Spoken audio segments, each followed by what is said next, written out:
Sungguh indah pintu dipahat, burung nuri di atas dahan. Kalau hidup mau menjadi berkat, rajinlah membaca firman Tuhan. Halo, selamat pagi anak-anak. Mari kita sebelum memulai karya kita hari ini, kita akan kembali mendengarkan firman Tuhan. Dalam nama Bapa dan Putra dan Roh Kudus, amin. Bacaan Injil pada hari ini diambil dari Injil Lukas bab 7 ayat 31 sampai 35. Dengan apakah akan kuumpamakan orang-orang dari angkatan ini? Dan dengan apakah mereka itu sama? Mereka itu seumpama anak-anak yang duduk di pasar dan yang saling menyerukan. Kami meniup seruling bagimu, tetapi kamu tidak menari. Kami menyanyikan kidung duka, tetapi kamu tidak menangis. Karena Yohanes Pembaptis datang, ia tidak makan roti dan tidak minum anggur. Dan kamu berkata, ia kerasukan setan. Karena Yohanes Pembaptis datang, ia tidak makan roti dan tidak minum anggur. Dan kamu berkata, ia kerasukan setan. Tetapi hikmat dibenarkan oleh semua orang yang menerimanya. Demikianlah sabda Tuhan. Terpujilah Kristus. Kerendahan hati. Bapak, Ibu, serta anak-anak yang dikasihi Tuhan, pernahkah kalian mengalami perasaan ditolak oleh teman, guru, atau orang tua saat kalian ingin memberi bantuan? Bagaimana rasanya ditolak atau mungkin tidak dianggap?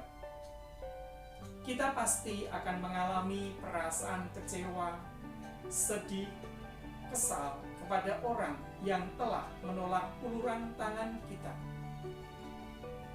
Kekecewaan dan sedih boleh-boleh saja. Tetapi janganlah sampai berlarut-larut dan menimbulkan rasa dendam kepada sesama.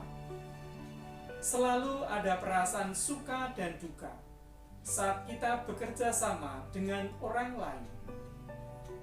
Dalam pengalaman ini, kita sedang dibentuk oleh Tuhan untuk menjadi pribadi yang lebih rendah hati. Bacaan Injil pada hari ini mengisahkan bagaimana Yesus sedang merasa kecewa kepada orang-orang Yahudi yang tidak membuka mata dan hati kepada sesamanya. Yesus juga merasa bahwa orang-orang Yahudi ini tidak ingin menerima kebaikan yang telah Yesus lakukan untuk mereka. Allah mengutus Yohanes Pembaptis dan Yesus untuk berada di tengah orang-orang Yahudi, supaya mereka dapat kembali kepada jalan keselamatan. Tetapi orang Yahudi sama sekali tidak menyadarinya. Sikap ini membuat Yesus kesal dan kecewa.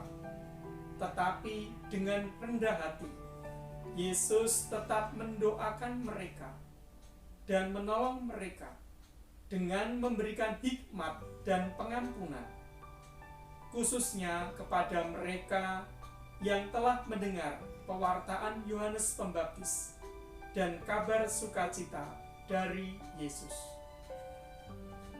Oleh karena itu, janganlah kita berkecil hati apabila ada orang yang menolak uluran tangan kita. Tuhan lebih mengetahui kepada siapa saja kita dapat membantu sesama. Misalnya kepada orang-orang yang kecil, miskin, tersingkir, dan difabel, atau yang berkebutuhan khusus.